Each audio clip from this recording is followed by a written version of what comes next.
Hi, this is Holly of Holly's Soapmaking. In this video, I'll be showing you how I made my entry for the Soap Challenge Club's Natural Colors technique. Our guest instructor was KANDRA CHURCHWELL of Aloe Goods. KANDRA only uses botanical colorants in her soaps, and she's even written a book about them. Check out the description box below for links to KANDRA's information as well as the Soap Challenge Club website, where you'll find information on the current challenge and how to purchase access to past tutorials. If you're interested in my recipe, you'll find it at the end of this video where I enter it into a soap calculator.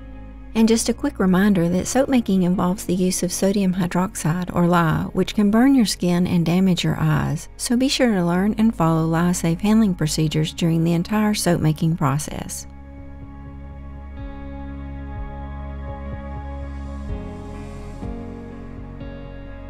I created several infusions for this soap by measuring out the dried botanical, adding olive oil, and then placing the jar in warm water for about 2 to 3 hours. I've gone over this process in more detail in previous videos, so I'll be sure to link those below in case you'd like more information on how I create infusions. My annatto seed infusion was used to create a yellow soap, and I also blended it with indigo to create green.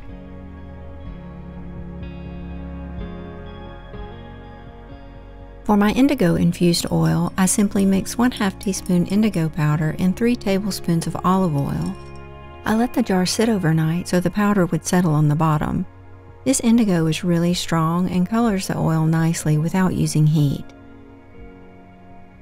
I also created a paprika powder infusion using 2 tablespoons paprika for every 5 fluid ounces of olive oil.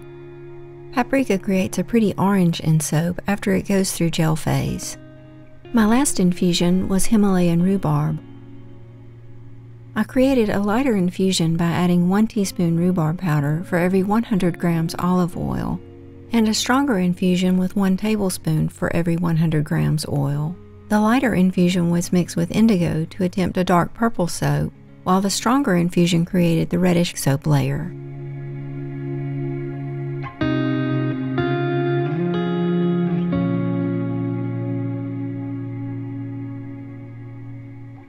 Some of the layers in my design required oil substitutions in order to achieve more vibrant colors, so I divided my recipe and mixed each layer separately. I calculated the amount of oil required for each layer based on the dimensions and volume, and then ran those amounts through a soap calculator to determine the sodium hydroxide required for each layer.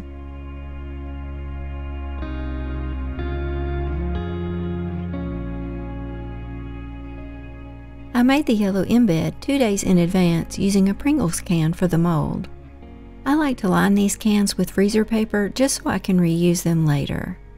I also lined the bottom with plastic wrap, and this worked really well at stopping any leaks.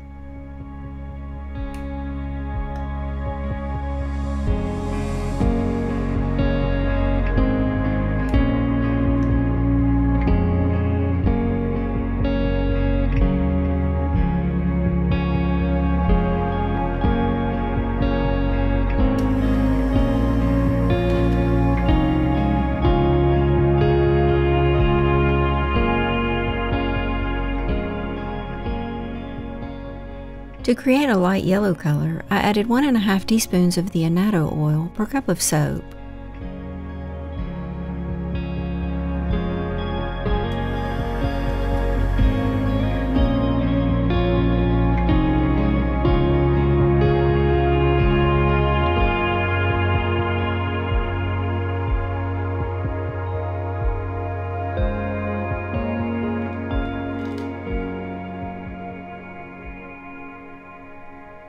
I did oven process the soap to make sure it went through gel phase. I removed it from the mold, then cut and trimmed it to fit just before I started the main soap.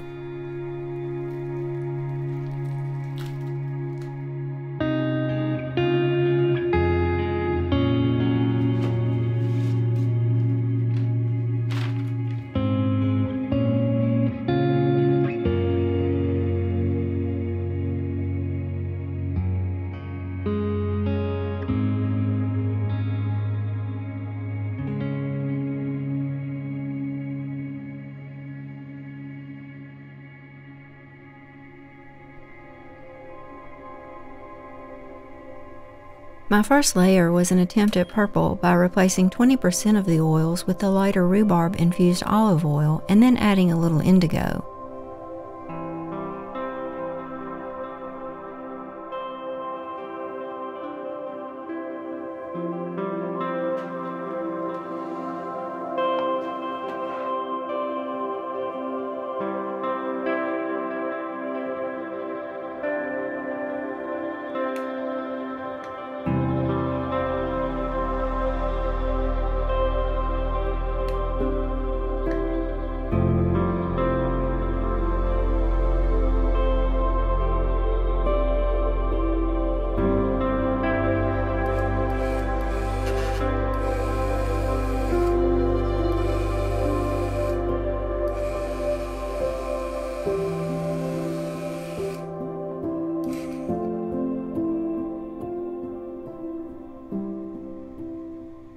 I added 50 drops of indigo, which amounts to about half a teaspoon.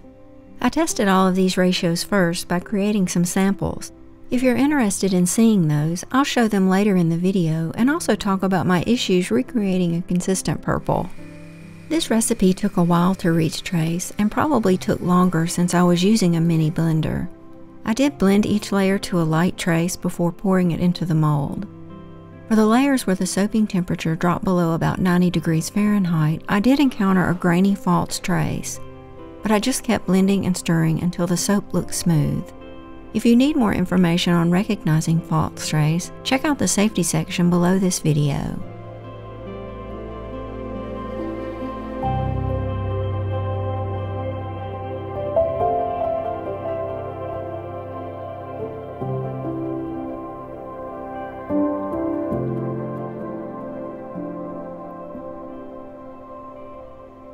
While each layer was setting up, I waited about 15 minutes and then started the next.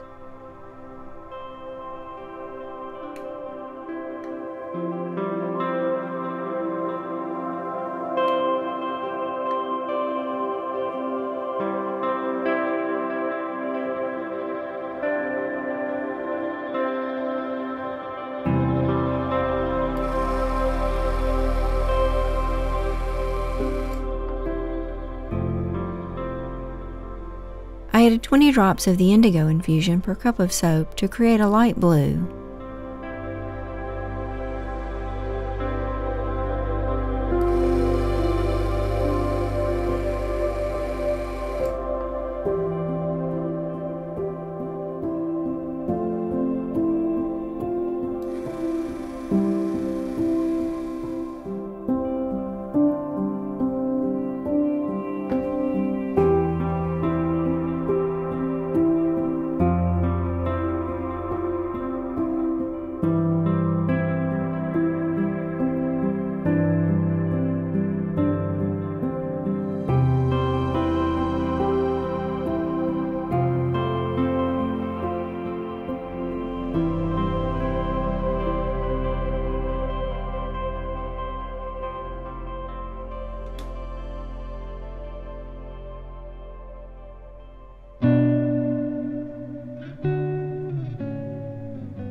For the green layer, I replaced 4% of the recipe oil with the annatto infused oil, then added drops of paprika and indigo oil until I was satisfied with the color.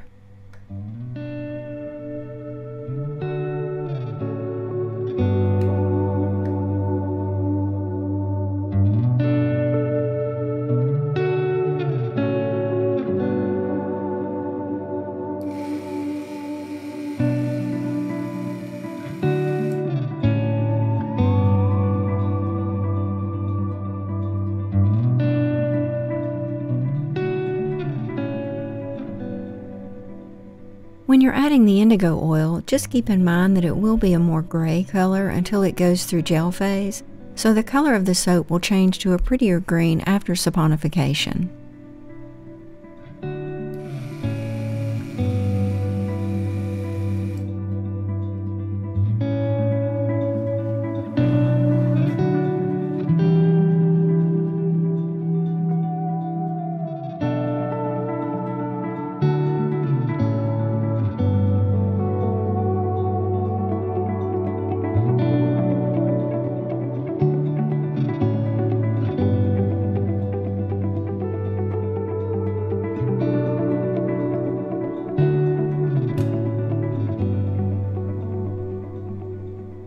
For the orange layer, I replaced 14% of the total oils with the paprika infused olive oil.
For the red layer, I replaced 50% of the recipe oils with the Himalayan rhubarb infused olive oil.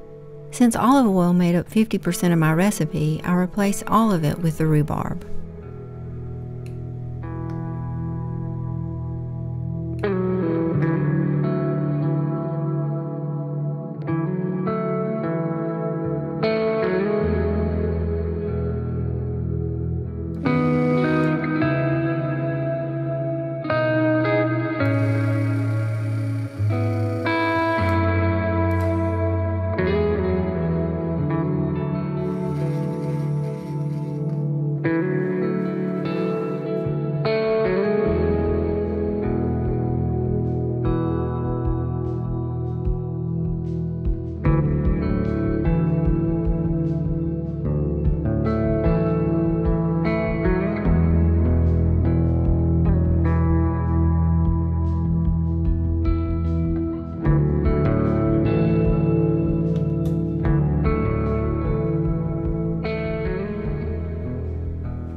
The soap was set up but still very soft, and I was worried about dropping the embeds, so I used some wood craft sticks to help me place them. My camera cut off and didn't film the first two pieces, but I had some footage from another attempt in case you wanted to see how I got those larger pieces in the mold.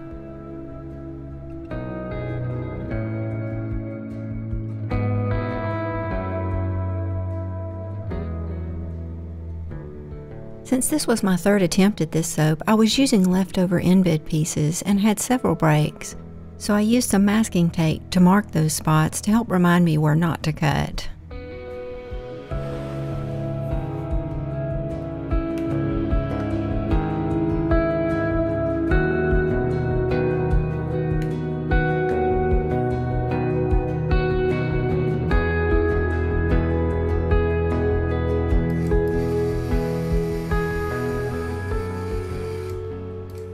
The final layer was a blue soap for the sky, so I used the same ratio of indigo oil that I did in the previous blue layer.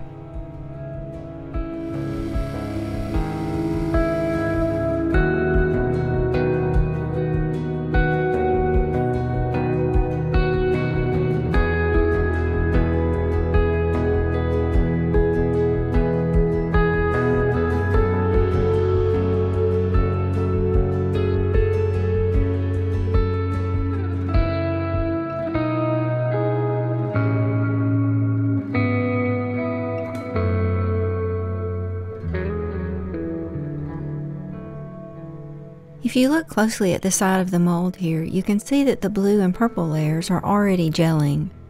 I probably could have wrapped the mold in a blanket on the counter overnight, but I was concerned about a partial gel, so I did oven process the soap.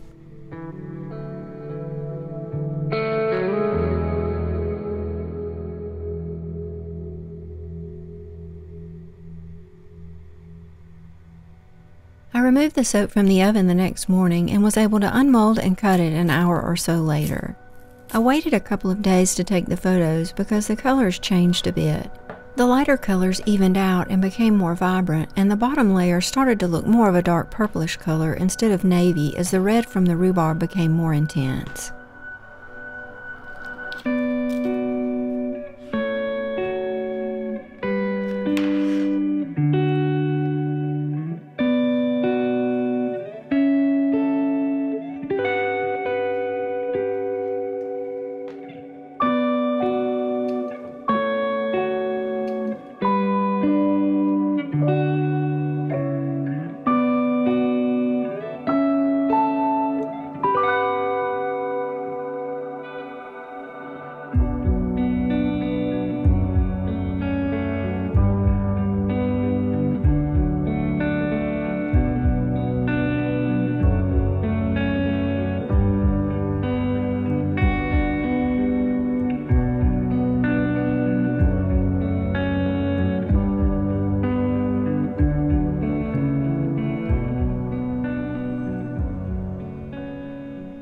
In my attempts to get a purple color by combining rhubarb and indigo, I had mixed results.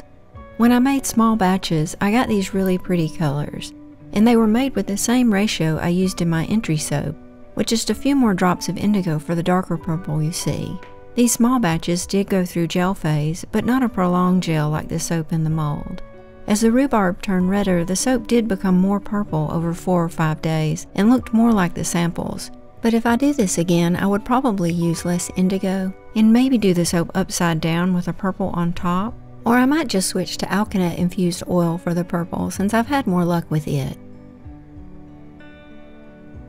The Himalayan rhubarb turned out as vibrant as before when I used it in my circling Taiwan swirl soap. The lighter pink color you see in my other attempt occurred because I used the lighter rhubarb oil infusion instead of the stronger one that I used in my entry soap. I also made one more infusion that I actually didn't use in the video, a weak indigo infusion using Nurture Soap's indigo powder. I've shown this in a video in the past that using their brand of indigo and letting the powder all sink to the bottom yields a dark magenta oil. In my first test soap, I used it to create the pink sky above the sun. I ended up changing the order of my colors though and dropped the pink. I'll link my pink indigo soap video below in case you'd like to see how I did that.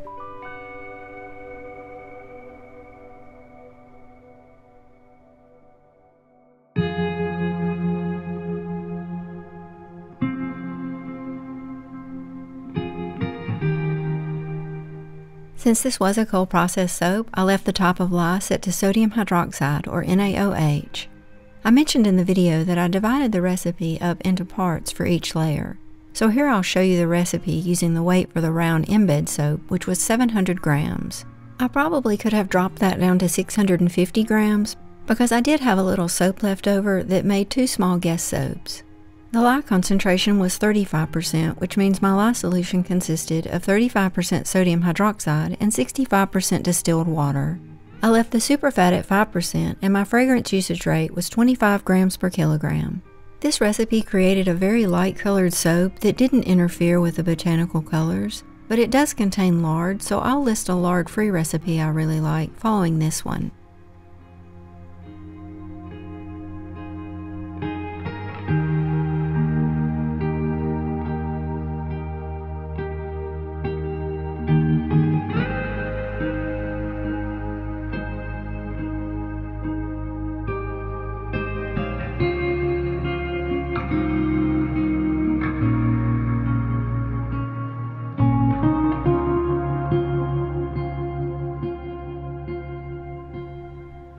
Once you have everything entered, you just select to calculate the recipe, then to view or print it.